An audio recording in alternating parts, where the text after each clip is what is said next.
She loves me. It's all love. Was that your favourite line? That was actually, yeah, it was my favourite line.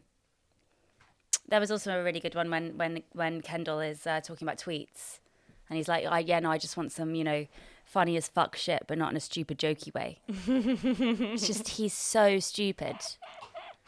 I think that maybe to start off, let's talk about who we think the main players of this episode are. Because obviously we always like a very Roman-centric episode. But that wasn't the case this episode, but it was still very enjoyable. So yeah, Roman took a back seat. Yeah, he did take a back seat. He always shines in his moment on screen, especially I think during that scene after the interview where he had to kind of make up an anecdote about the father. Oh, no. And Logan sort of made fun of him for using up a fly fishing story about Connor. Let's talk about that in a minute. Yeah, but we'll get to that in a minute. But main players. Who are your main players? Well, it was Tom's episode. It was Tom's episode, wasn't it? And I was so glad because the first two, I was like, where's Tom? Exactly. They were saving it up, Saving it up, and they're building him up to be a big dog. A big old dog. Yeah. Matthew Macfadyen. Is he married still to Keely Wilson? Keely Horse. Keely Hall. Oh, I know someone called, sorry, Keely. That's a real person. Yeah. Didn't they leave their partners for each other? I think they were on a TV show They together. left their partners for each other, which is scandalous at the time. Exactly. Now Very it's like sexy. nothing. Nothing, no big deal. But Matthew Macfadyen, we were just discussing before we started recording, potentially the best performance of the show. Definitely. Because of its layers. His layers. Because of his bloody layers. His ability to go from silly and goofy, geeky, and friendly to actually being quite nasty and a bully, and then have these moments of sadness is just amazing. He couldn't be a more pathetic character in some ways. The scene where he's crying and drunk on the sofa to Shiv. I mean, it's like he is a neutered dog, I feel, Totally. when he's around her and when he's around Logan. But then the ferocity with which he speaks to people like Greg. So let's just quickly do like a recap. bullet point for us, because it won't probably be accurate, but let's just try to remember what happened in the episode. So Kendall has an interview. So it opens on Kendall's interview with like a New Yorker type thing. Yeah, and he's flustered by the question about siblings. And Are you guys still he's friends? eating a salad, and she starts recording, and he says awkwardly, "So are you going to record me how I'm playing with my salad?"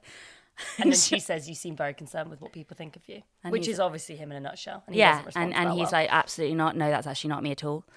And then it basically is the fallout from that interview with the rest of the siblings, as Shiv is gearing up for her first big role as president of the whatever. of domestic issues, because she's a woman and she can sort of be a nice plaster. I also noticed, I thought, a really good detail that links to Shiv being used for that was, did you see in the background there was a TV in the Waystar offices with like pictures of Waystar female employees all smiling, and then there being a quote under their name saying, "I feel fine here. Yes. I don't feel threatened at all." It was so funny because Yeah. all of the pictures looked like they were kind of being held up at gunpoint. I thought, such a nice detail. And the message that they're trying to convey to all the workers and the public is, we get it. We get it. We get it. We know that we've been bad. We know that there's been problems, but we get it. And Shiv doesn't think that's a very good slogan, but she does end up kind of obeying and doing this speech. She meets Kendall at the journalism function. Yes. And But she's basically been sent there, hasn't she, has by been sent Logan to kind of gauge, because there's this rumour that Kendall is going to come into Waystar, and Logan is obviously, he's so worried about this and doesn't want him to come in. He's scared. He's like, if he fucking comes in, I'll fucking shoot his brains out or something. And punch him in the nose. punch him in the nose, so not quite. Yeah, which is actually, but then again, that's more threatening because you could realistically imagine Logan doing that. He's obviously not going to shoot Kendall. Yeah, and he probably has. Probably has. He probably has punched him in the nose. And so she's sent to this awards thing to kind of gauge from Kendall how, if he is going to come in. And she, at the same time, tries to kind of say to him, why don't we work together? You can undo all of this. Exactly. Which Logan doesn't, I think, know she would do. No. Shiv is still cleverly trying to play both sides. But Kendall, in a moment of rare kind of clarity and maturity, sees through that and says, "You're just the new him. You're the new Logan." I thought that was quite chilling. And that's the beginning of Shiv's descent. Yes, because In this episode, this conversation at the awards is really important because Kendall is apologising for episode 2, his outburst where he's just horribly misogynistic and nasty to her, and he says to her, "I'm sorry, I threw a few ugly stones at you," and she very graciously says, "Okay, well, you know." If you, she doesn't accept his apology, but says, "Look, why don't we work together?" And it's so interesting because Kendall is coming to her, kind of saying, "Look, I'm sorry," and then when she kind of tries to give him a proposal, the power shift changes suddenly, and Kendall doesn't like that. Sees through her, thinks, "No, you're trying to play me. You're trying to play me. I'm cleverer than this," when he's not.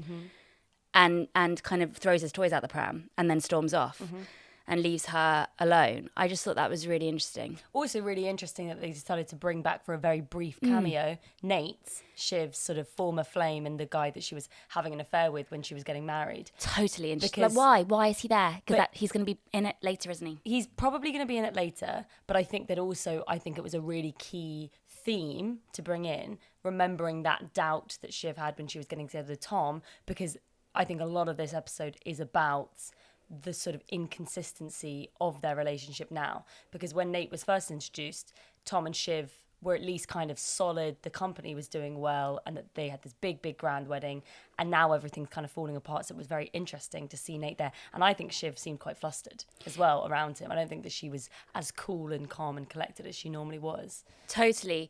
But love seems to have gone out the window with everybody right now. I mean, I think she's so focused on saving whatever she can of her family and herself, her own reputation, that she's seeing Nate is more of it's just really clever for the writers to put that interaction just before we see her with Tom after this party. Tom drunk. He's just gone to see a lawyer secretly to kind of gauge his position and what would actually happen if people knew that he was the one to destroy those papers. And he's drunk and says to her, I would be fucked. I would go to prison. And I've actually been thinking, Shiv, what about this idea? How about I actually do go down for it? And all he wants is for her to just hold him and say, "No, I can't let you do that. Of course you're not going to take the because blame." you didn't do anything wrong. You were told to do that. He has not done anything wrong. She is more complicit than him, really, as being part of the family. And obviously, of course, he's done something wrong by obviously destroying the papers or thinking he's destroyed the papers. But at the same time, it's Logan. It's all him that's made these things happen. Tom is a bad person for reasons that shouldn't send him to prison necessarily. And Shiv looks at him with such sort of pity. And also, it's really interesting that they started that scene with the dogs being unwell and the dogs have like eaten her tights, and he's had to like pull the tights out of the dog's arse. Mondalis is unsettled. yeah. Mondalis is unsettled. But the thing is, that's such a pathetic and embarrassing image, and you're in this glossy but ultimately completely sort of tasteless apartment, and you just see these dogs in a cage and Tom wandering around drunk, and it's such a pathetic thing for her to stumble back into when she probably feels pathetic herself. Then he kind of she says, actually, you know, that would be genius.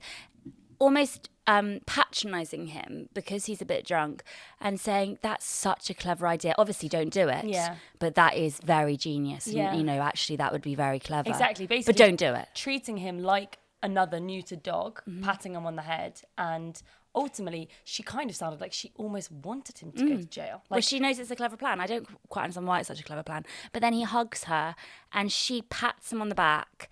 And it's just like a mother-son relationship suddenly. And very unsexy, so unsexual, the tension between them. But I did think, given what you just said about rewatching something from episode 1 and seeing how that bit of their relationship before all this drama, the fact that he is kind of slumped into her like a little boy, I thought maybe that is the premise of their relationship, is that he is this kind of sweet, needy guy and she's the one in power, and that's kind of now not very attractive. That she liked that probably at the time when she met him, because she was as she says in the episode 1, I think episode 10, because it's the wedding episode, that I rewatched recently just for reference as to their relationship, she says that she was a real mess when she met him. So, and she says that she needs him. But then there was also this moment in the car in that episode where he is suggesting the names once they get married. Should it be Wamsgans Roy, or it could be Roy Wamsgans? Or I could be unconventional. I could just be Tom Roy. I just thought that was so funny. Yeah. And she just sort of looks at him slightly bewildered. But I think she chose Tom ultimately because he was the opposite of Logan. Mm-hmm. He seemed like a good, nice guy, dependable man, and exactly. And what's happened is that he has proven himself to be dependable, and he knows that's his ticket. Exactly, but he also knows that that is his only purpose to Shiv. And I think by him saying, I will go down for this, is kind of him recognising why he was picked to be her bodyguard, or her guy that's going to take the bullet and for she's her. Still going to walk all over him and probably go and fuck Nate. Mm-hmm.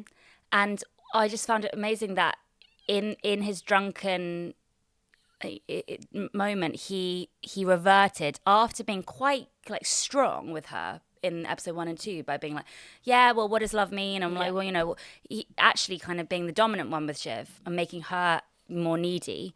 In his drunken state, he does revert back to being this kind of needy man. Yeah. And it was amazing, just so good. And then the next scene is Jerry, and she's sort of organising a board meeting that they're going to have. And she makes her first decision as new head. New CEO. Which Logan immediately shits all over. Yeah. And then she wanders into the room. They all kind of come together for this board meeting. And I thought it was really interesting the way that they laid out the sort of physicality of this scene. Because Logan is obviously slouching on the couch because he's number one. But there was something slightly like resentful about the way that he was sitting down, like he is aware that he's maybe losing power. And Jerry, obviously seeing that, stands awkwardly and hovers, and he even shouts at her for hovering. But there's something strong about the way that she's still standing, because even though she probably knows that like he's glaring at her, wanting her to sort of, you know, sit back down, I'm the real leader, she remains standing awkwardly. And I think that's a really interesting, like, I think they're going to thread in Jerry actually becoming quite power mad herself. Not necessarily mad, because I think that she handled it well in this episode. But then again, at the end of the episode, when the FBI do eventually come in, her strength. Yes, she's so strong. She truly believes that she is actually a good leader. What was also interesting in that was that Carl, the floppy-haired guy. Yeah, we like Carl. I want more from Carl. We want a bit more Carl. He's just been with Jerry before when she's making her first decision, saying, right, do this. I don't remember what it's about. It's something about... Dubai? No. Dubai? It was Dubai. No, it wasn't a Dubai decision. And then when they go in to see Logan, and he immediately is like, no, absolutely not. And Carl has this kind of second of not knowing what to say, exactly, because he's just approved it to Jerry. Yeah, and Logan picks up on that. But meanwhile, underneath all of this is Hugo, not one of our favourites. Skinny neck Hugo. Oh no, we can't be. He's very sweet looking man. The kind of PR. I don't know, I don't know what his job is. But he is trying to get Roman or Shiv, but Roman ultimately is the one who has to do it, to do an interview, almost like a puff piece. Yes, like to kind of balance out Kendall's piece about how great family is and stuff, which Roman does reluctantly, but because he's dutiful and he wants to impress. And then poor Roman has this interview, or is given these questions, and he's like, right, tell me the questions before, which is very telling, because he knows that he doesn't have much to go on with his own father relationship and stuff, and he's very defensive. He's like, no, I won't answer that one, and no, I won't answer that one. And then he just picks a random memory that's not even about his dad to say to this interviewer, and it's just... And trails out of the room as he's saying it, sort of in a similar way to how he stormed out and then came back and pretended he was coming from the bathroom in the previous episode. Just unable to show his vulnerability in that moment, because clearly it does hurt him that he doesn't have a good memory with his dad. I just thought his little storyline was so sweet. It was interesting then, I think in the scene after that, you then saw Greg at Waystar, which to me, I mean, I guess once I thought about it, I was like, oh, I guess he wouldn't have formally left his job yet. He's just having a lawyer, and he's obviously in negotiation with Kendall too. But it was interesting the way that Greg suddenly is back at Waystar. And then Tom... It was a shock. And then And Carolina. yeah, but the thing is, what I thought was interesting about the reason why they placed that there was because it kind of places Greg as this slightly like ephemeral figure where we don't really know where his loyalties are. No. He's obviously so confused and bumbling, and that's what makes him funny. But the fact that he was just there, I thought that was really interesting because it shows that you can't even really trust Greg either, because he doesn't even know what he's doing. No, and also I think maybe this was an error because in the catch-up bit at the beginning, they have a whole bit with the grandfather and the lawyer for Greg, but then there's nothing in the episode. That was a really good point, yeah. So I think maybe that was a mistake or something. Or maybe it was just Maybe to they made a show- mistake and we just spotted it. Or they cut it out. Yeah. Or they just included the grandfather bit in the recap to emphasize the fact that Greg has now got a lawyer. But just a really small detail I liked from that scene was when Tom obviously came in to, verbally abuse Greg as he normally does. And he puts these 2 mints down on his desk. And then he pretends that they're cyanide pills. And Greg's like, what? And he's like, no, they're just mints. You have bad breath. You should probably take one, by the way. And then he takes one himself. And I just thought that was I just thought that was an interesting moment of like projection where you're like teasing someone for something that you probably are slightly insecure that you have. Not that he probably has bad breath, but I thought that was like an interesting, tiny little reflection into his personality. Well, it's a moment for Tom to just have somebody to punch silly down. In this episode, which is so serious. Greg is basically here in this episode for comic relief, with this whole watch thing that goes on where he's at the party that Kendall ends up taking all of his dumb friends, including his new PR woman, and they're in a limo and they have this excruciating scene where, is this Alfie? Hi, Alfie. Hi. Hey. We have this excruciating scene in the limo.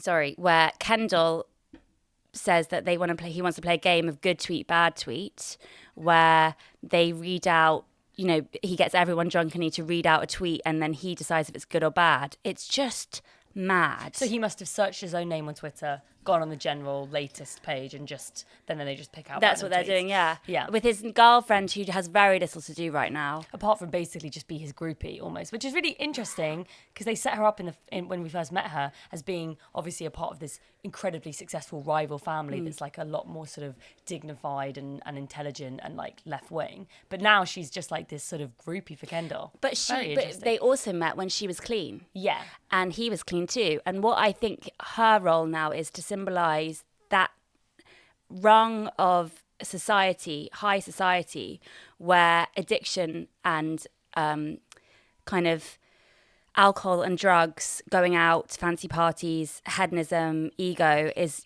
just the way they work. Exactly. And she's just slipped back into that and she's enabling Kendall completely. Totally. And yeah, and she is somebody that almost promotes his bad behaviour, like when they drank Rava's wine that they shouldn't have drunk in the first episode and she just got the glasses. So yeah. So she's a bad girl. Greg thinks that Kendall is giving him a watch and they go to, I don't know, another party and it basically turns out that Kendall says, no, I'm not buying that watch. And he has to pay 40 grand on the spot for this watch. It's just really silly. I didn't quite understand it. It's just I think it's because they're trying to set up a sort of flirtation / romance / maybe unrequited love between Greg and Kendall's new PR woman, who very interestingly is being played by Darsha from Red Scare, which is one of my favourite podcasts. And Jessie was asking about her earlier. Because I didn't understand her casting because, first of all, I'd never seen her before. And she's playing it quite bizarrely in a great way. But when you see people that you've never seen before making choices that are so bold, I'm like, wow, that's brave. But now if you tell me that she is a New York it girl, she's incredibly politically intelligent and savvy and cutthroat. So I think it is really fascinating that the coolest show and the most hyped show uses somebody that is similarly in her own way very, very much a hyped person, and she's pretty much playing herself. Like she's using a voice that she uses very similar on the podcast, which is smart and savvy, and I just think it's so interesting that they cast her. Her first film, which is about Epstein's. Oh, yeah. So her works within that sphere. yeah, in the New York high sphere. So they're setting up a romance between her and Greg, and therefore I think the watch was supposed to symbolise the fact that he is still like he didn't want to embarrass himself in front of, And then it doesn't a girl, work. and then it doesn't doesn't even work, and she's kind of quite put off by that. And And then at the party that they go to, they all watch this kind of comedy show which is topical and takes down Kendall. It's like an SNL type show. Kind of a roast SNL. Yeah. Which I think was done a little bit too caricature-y. It would have been. Do you know what? That's exactly what I thought. It was the only moment I think ever in Succession where I watched that and I was like, that doesn't feel exactly real to me. Yeah. Because like she was a little, like it was a bit too on the nose of like somebody that's like a really politically correct, like, I don't know. I thought that was just slightly interesting. It was a bit too garish and yeah, colourful. and she was like dressed in clothes that looked like she was from like CBeebies. 2007. It was like really fucking weird.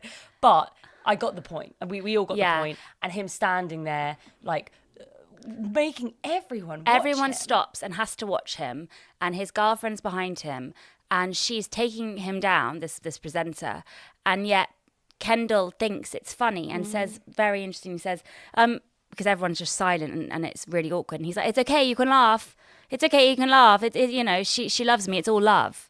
Which is kind of symbolic of the entire show, with family love and how hate can be so close to love. And that's what he thinks is love, when people are mean to you and cruel to you and saying horrible things to your face and humiliating you. That's what he thinks is love. Exactly. And he's sort of like that lame kid at school that thinks that the bullies are his friends. And I feel like in the interview as well at the beginning, and then in these scenes at the party, he's like someone who's oversharing because he thinks that that's going to sort of make people open up to him. But actually, he's just consistently exposing himself. No, making people look at him. I think what he wants, which is becoming more and more clear, is that it's not necessarily power he wants and to be the successor. He just wants people to look at him and notice him. Yeah. And then at the end, and we'll come to it in a minute, but all he wants is for people to watch him. And even if they don't, even if he isn't understanding that actually they're watching him out of pity, he's just happy for a moment that the light is on him. Exactly. Because maybe he's never got that. Maybe. Roman seems a bit more at peace with the fact that he's always been in the background and is happy to kind of plug away and try and get somewhere. Shiv is actually very intelligent and wants to do a good job, but as is evident in the next scene when Logan asks if she believes him. She believes him. And Shiv is very clever here because she goes in to see Logan and she passes by Marsha, who has basically nothing to do in this episode apart from to be there. And Logan says something really, really horrible about Marsha. What does he say again? He says something like, every minute I can feel another million being drained from my balls or something. Oh, yeah. But I thought that was more in reference to the lawyers and the company, etc. But maybe that was I also thought it was in reference mentioned to Rata.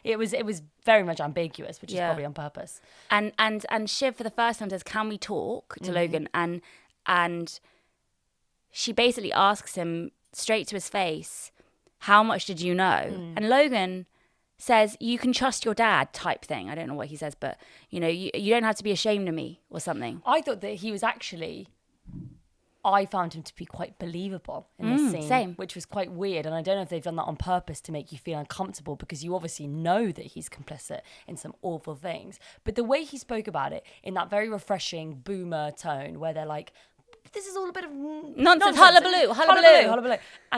But the way he said it very clearly to her and was like, I didn't even read the emails. I don't I get a million emails. There was something very believable about what he was saying. He fucked up by not reading the emails. And the flustered way that he kind of admits that. Shiv is in the power seat for a second there, and she's the one that gets to deign like whether or not he is right or wrong. And she chooses to say, yeah, I believe you. But with that she does that little thing with a little mouth where she like, you know, when she's considering something and she sort of narrows her eyes and she goes like, but she still thinks she gets a really little mouth when she does that. I love it. Her eyes have never like opened a little mouth. And she's like, I love it when she does that. She still believes she can save this. Yeah. She really does. She's almost as deluded as Kendall. Exactly, because ultimately she does want power. She doesn't want her name to be destroyed. She knows that she's got more power staying with Waystar than she does going it alone. And that's why she's chosen to stick. And then we have the next scene with her first appearance, right, as this new president. Oh, yeah. Oh, so good. So good. Oh, my goodness. Also, something I just remembered, something about Tom. When Greg tells Tom about the watch, and Tom. There's something so kind of like wonderfully camp about Matthew Macfadyen's performance as well, and the way that he can sort of switch up between being like nasty, horrible, but then also really clingy with Greg. And he says to Greg, like, he's almost like offended that Greg is playing with Ken and not him, and he says, "I'll give you a watch, dickwad." Love that. Sorry, that was just, I remember that. Yeah. But yeah, okay. Shiv's big conference. Oh, so good. She's all prepared. She's so excited. It's her first moment as the kind of probable successor. You know, people seeing her for the first time in this authoritative role. It's her chance to prove herself. Meanwhile, sorry, we're just jumping a big bit. Kendall does come in. He decides on a whim. He decides on a whim. Oh, I love it when he's in his pajamas. There's that shot of him just going to do a wee, still on the phone, be like, yeah, actually, I'm going to go in. And Jess, the assistant, is like, but you said that you weren't going to go in. And he's like, oh, no, that was a false thought. I can't do the accent. I really enjoy listening to you try and do it. Can you say it? She says that he says that was a false thought. I wish I could do that in American. And he just decides, I'm going to go in. I'm going to go in. Which is such a weird move. He's just doing it to intimidate his dad. His dad is terrified for some reason, gets so angry. And all of them go into a frenzy. He can't get into the building. Carolina's like, oh, well, you know, you're not actually allowed in. He gets in. He goes to his office. He sits down at his desk. Obviously, he can't log in. Everyone's going crazy. And then there's like random bald security guy. No, but he's not random. They're called Remy. Oh, Remy, gets to film everything. Yeah, Remy, who gets to film everything, including when Kendall threatens to jump over the Remy will film it. Yeah. Carolina's like, no, don't film it. Don't. Oh my god, I loved the confusion of that scene. And then when Kendall gets into the office, and then they become fixated on the fact that it's cooler and that the AC isn't working. He believes that he suddenly has this moment of fear almost that his dad's going to do something, is doing something dangerous and is going to sabotage him. And so he gets up on a chair and he thinks that the air conditioning is being played with. He says, my AC is being hacked.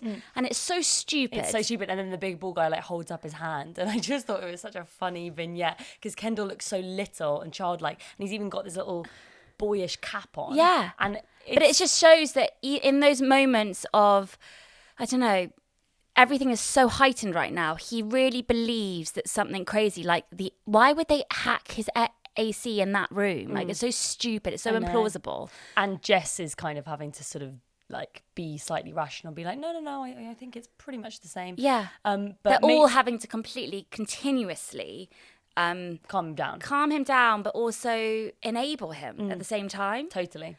It's just like seeing like a little boy becoming Prince, you know, like, and not being able to deal with all of that power. And so he knows that Shiv's about to go and do this big speech, probably, because then because otherwise it seemed totally random. And then he obviously has that little brief chat with Tom, who's now kind of resigned his fate to potentially go into prison. And Kendall sort of has a jovial like, oh, it's nice to see you, I don't hold any hard feelings with you. But that's after the security guy from series 1 who... No, this is before the Tom moment was before. Is that before? The security guard thing is like the last thing that you see of Kendall in that office. Oh, really? Well, that's so clever. Yeah. Okay, so yeah. So he says to Tom, whispers, sort of almost like seductively to him, there could be another life for you. And Tom giggles and says, actually, I'm fine. I'm fine. But you know that Tom's going to consider that. You just know. Yeah.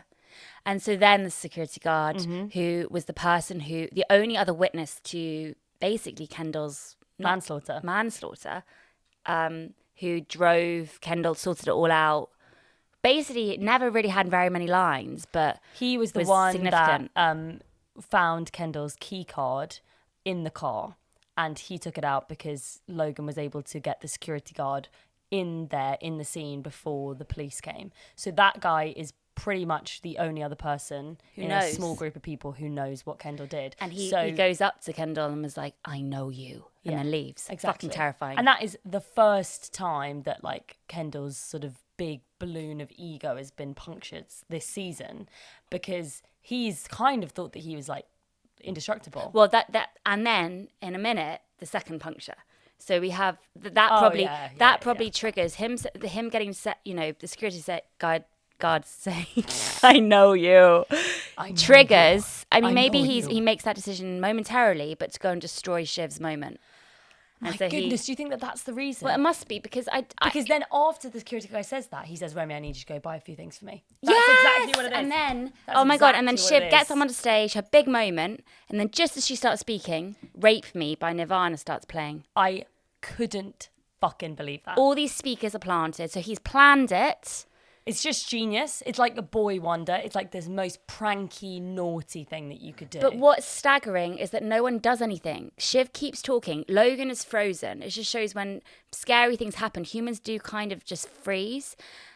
And Shiv just looks so angry and upset, like really upset that her moment as this, it's just so sad for her. Once again, she's fumbled the bag and she is just like so humiliated. Yeah. I've never seen her in that state before. She always looks so poised. It was almost like a run through for when she does become successor and it's ruined again by her brother, by her fucking brother. She scrambles into his office like it's his bedroom and she's trying to find his diary. And he's obviously gone, but there's boxes of speakers everywhere. Oh my open. God, that was so shocking. And then she spits in his notebook. Oh my God, that moment is so great. Her face is just so full of, you can just see her face as a child doing something kind of secret in her brother's room behind his back. And like, it's just also childlike. It's an angry younger sister who can't really express herself in any other way than something totally physical. Like, I can imagine you stuck gum in my hair, I'm pretty sure. You crossed out my eyes on photos. Like you just do stupid things when you're angry with your siblings. Exactly. And that is her saying to him, right, that's war. And then she goes and drafts a letter and she makes Connor and Roman come over to her flat. She's suddenly in socks, which I found really weird. The first moment of the scene, she's placing some kind of pie on the table in this kind of motherly role again, which I found strange. She's in socks. She looks vulnerable. And they read this press release that she wants them to sign. And it's just vitriolic about Kendall, saying that he's an addict. I'm very worried about him. All of his behaviour is just because he's an addict, and we need to feel sorry for him. And it's Connor that first makes a comment to say that, to imply that it's too brutal. And also we had a comment on our last Succession podcast that sort of picked me up for saying, why is Connor so dumb? Why is Connor so dumb? It was a really articulate comment that actually pointed out that in this series anyway, Connor has almost been like a voice of reason. The moral compass. Yeah. I mean, to be fair, Dick sucky suck. yeah, he did. He then ruined it by saying, I want my dicky dick to get sucky sucky. Yes. In this family, being reasonable and logical does not get you far. I know, because They're exactly, so because childlike, Roman then yeah. says, I'm not going to sign this. He taught me how to aim my pee-pee in the toilet. Yeah, straight after or before the dicky dicky. It's suck weirdly Yeah. cutesy the way that they use baby But then voices. it's sexual as well. Yeah, It's sexual, which is all it's pointing babyish. to why Roman's got these issues sexually. I mean, it is fucked up, actually. Yeah. There's so many Oedipus complexes going on. Yeah. So they both refused to sign it. Roman says this is basically too brutal, and Shiv still fucking posts it. And then we have the best final sequence of Succession I've ever seen, I think, apart from the end of series 2. 1, yeah.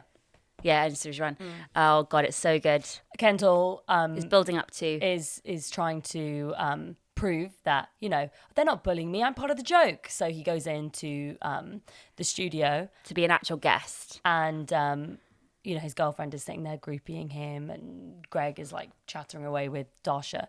I don't know what her character's name is, but I'm just going to call her Dasha. But he says to his girlfriend, do you think I should, do you think this is a good angle or something? And she reveals that she doesn't. Yeah, she's like, I think you should just stick with, and I don't remember what she says. The but Love Boat or something like Love that. Boat. But then he insists on going to see the writers. Oh my God, and the way that they talk to him, like he's a groupie, like he's one of those people that hangs around after like a comedy show, trying to hang out with the comics and like making jokes, but they just hate him and don't know what to say. It was so excruciating seeing that. And then Dasha comes in to grab him to say, look at what Shiv has posted. Yeah, and he's broken by seeing this, and she's like, well, obviously this means you can't go on the show because they're going to talk about this, and he's like, but this is private, and she's like, well, it's not private anymore. Yeah. And he can't get over that. And I just thought this was so amazing how it's evidence that closest people to you, even if they actually don't matter in the scheme of things for your career or your reputation or whatever, if somebody close to you says something just an insult to you, it can stick with you more than if 100 people you don't know say it. Exactly. And he wants Shiv's approval. He just wants her approval. And he's so shocked that she has exposed him. I mean, even if it's not entirely true, but it kind of is true. And I was wondering, was it public knowledge that Kendall was an addict at that point? It was? It was already public knowledge? Okay. So Before. Yeah. It was like gossip. I see, but this is confirmation coming from the fucking source, from the sister, confirming all of his It's worst so nightmares. damaging for him right now. So damaging for him And right then now. you have this amazing moment where he slopes off on his own down a corridor and he speaks to a producer who says, you can't leave now and we kind of have to talk about it because it's going to be, do you understand? And the actress did it so well because she was so annoying. She was so real. She was such a real television producer. Comedy booker fucking producer where you're like, oh my God, you're the worst person in the and fucking you world. can't leave and we are going to destroy you, but you can't leave. You're going to be fine. Yeah. She's fine. She's And fine. then She's funny. he walks She's down this corridor. No one follows him. No one follows checks where he is, which I thought was so unrealistic. You would always have someone like right on your back. But he walks down this corridor and no one stops him. And I thought that was quite telling too, because no one gives a shit about him. Exactly. He's basically just another punchline. And when he sits in the He sort goes of and finds a little control room. he looked so little and so fragile and so uncool. I mean, it's such a funny thing with like billionaires that they all dress so fucking uncool. Like you would just think that with all of that money in the world, you would be able to pay someone to make you look really fucking trendy. But for some reason, they always look like they're about to go on a hike. And he is wearing these silly little brown trainers and suede jacket. And when he kneels down to the floor with all of the lights around him, he just looks like a lost child in the supermarket. But then something happens when he's sitting down. Is it when something happens to make him smile? Yeah, that's that's right right at at the the end. end. So he's basically abandoned the TV record. As we see, we have a little moment with Logan and Roman. And Roman's clearly hurt by the fact that Logan brings up the interview. He's like, no, he says, so what's this about your little interview?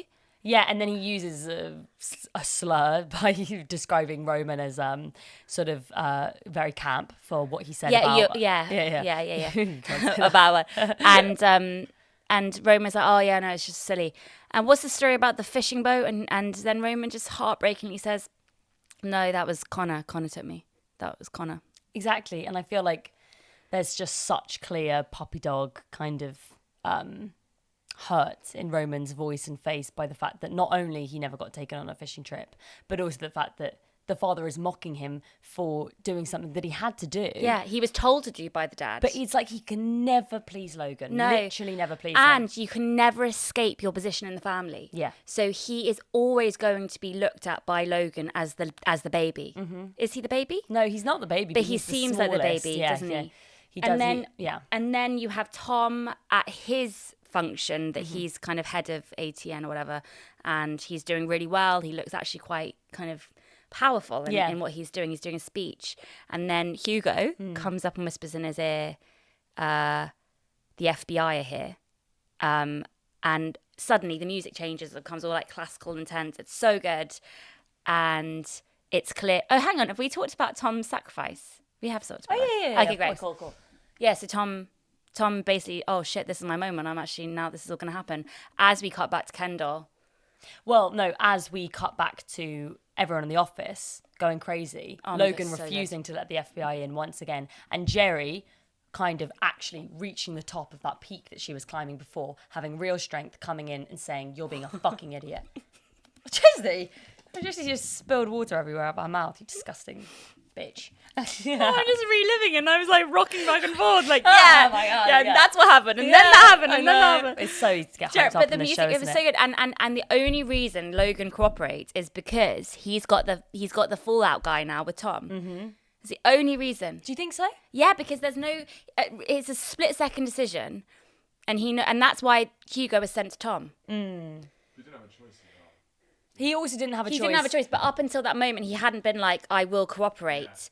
Yeah. So I think the Tom scene must have happened before the FBI bit. Yeah, definitely. Oh, right, sorry, so I just messed up. Regular sequences. Time jumps. But, I mean, Logan, it's just so fascinating how stubborn he is. But you're right. In this episode, he does seem a little bit more fragile in a way. He's sitting down a lot. And he doesn't like the fact that other people have authority more than him. No, so Roman and Logan's roles in this have been a little bit more muted and fragile and quiet. Yeah, really, almost. Yeah, we're seeing more of them in emotionally, and then oh my gosh, then we cut back to Kendall, and he sees this news on breaking the FBI have raided Waystar, and he starts smiling again, but in a very, very subtle way. It's not like a big grin, is it? It's just a flicker of, okay, well, maybe it's not the end for me. Yes, but it's the end. It's almost like apocalyptic. Everything it's is mutually over. assured destruction, really. Everything is over. And so in this moment of realizing, okay, well, I was just at my lowest, but actually my dad now is also at his lowest. So there's a tiny bit of respite with that and peace. And it's almost thrilling to watch his own family be destroyed on TV. As he was about to be destroyed. Exactly, because I feel like the only sort of reassurance that any of them can get at this point is just knowing that they aren't the one that looks the worst. Yeah, Tom is. Exactly, Tom is. And I just thought that the evil, ugly sides of everyone's personality, they're really, really coming out to play. Yeah, well, Shiv's in particular. So with her bitterness of what Kendall has done with... what did he do again? He played the Rape Me song. Yeah, the Rape Me. Yeah. Which, I mean, given how Shiv it was normally funny. It was a has little a bit great funny. sense of humour, like she is the first one to dig at someone in a really mean way. She can't take it herself, can she? She can't take it at all. I mean, it's not exactly banter. I do agree. It's not exactly banter. Funny little thing, that was an aggressive attack. I know, but the fact is her response was so indicative of how much she wanted power. She wants power, and she hates what he did to her. She hates being humiliated. I mean, who doesn't, I suppose. But then when does Logan say to her, sorry, Pinky? Is that before? Sorry, Pinky, after the big fuck up, after the Nirvana incident, after she goes into Kendall's office, spits in the notebook, she walks by Logan and he says, sorry, Pinky. Yeah. I'm pretty sure it's a very short interchange between them. But also, it's interesting that, earlier on in the episode, when he was asking if she believed him, she was the more powerful one out of the two of them. That plummets her right back down to... Yeah. I just thought it was so fascinating how Logan was so scared of Kendall coming into the office. Yeah. Because in a normal family, confrontation is just so, day to day. And with this, it's almost like when Shiv has to say to him, can we talk for a second? Every single interaction is so formal and almost unnatural. Yeah. And it was just so strange to see how scared he was of just seeing his own son, rather than just actually talking to him and saying what's going on. If they just communicated normally, maybe so much could be sorted out. The fact is, it's in too deep now that there is such high stakes, and it's almost no going back now. Someone is going to have to go to jail. There is going to be... what are your predictions? What do you think is going to happen next? Oh, God. I just don't want to see Tom in jail. I know. I don't want to see Tom in jail.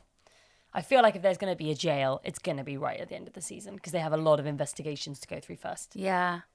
There's probably, if we're going to try and think, I mean, it's obviously British writers. I think there's a lot of influence from British political TV shows. And if we say, look at something like The Thick of It, there's always like an inquiry episode, But they had that in series 2. Yeah. They had quite a lot of inquiry. I just don't also want to see... So I feel like there will be another investigation episode this season. I think Kendall will have a breakdown. I think he'll have a bender and get fucked. Oh, for sure. And I don't want to see Roman hurt. I'm just worried because he had so little to do in this episode. I'm worried that in the next episode he's going to have something really big and it's going to be awful. I think he made a really clever prediction last time, which is that Jerry is going to stab him in the back. gearing her way up to stabbing him in the back. Yeah. As Shiv has kind of grown in her estimations of her own abilities, Jerry has too. Yeah. And Jerry is going to step up, I think, in the next episode and make some big decisions. Yeah. Even that little detail that they throw in just before Roman had that scene with Logan right at the end about the fly fishing. The fact that Roman was on his way to Jerry's office. And then when he saw that Logan saw that, he sort of did that awkward tap on the door and was like, oh, I was just going in to talk some numbers. I know, but then Logan patronisingly also, it says... well done for being there at night, which is just so normal. But Exactly. He doesn't expect anything. he doesn't rate his kids. No. It's just so fascinating. And he said something really telling, which I forgot about. I don't want anything from anyone. When he has that interchange with the president's the woman, the resident's secretary / advisor. Yeah. And I thought that was quite flirtatious, almost their scene. Logan said something like, "Yeah, I don't want any freebies. I don't want any. I'll get there on my own." And it just shows that people that make it themselves from the bottom to the top, they never lose that ferociousness, and they never want to let go of power either, because they're worried that they'll just. And so he kind of hates his kids because they've been able to get to positions that he had to fight to get to. Yeah. And so that hatred is kind of the basis of the series, because he can't give his position to his children because he resents them. Yeah, for having everything that he didn't have. Yeah.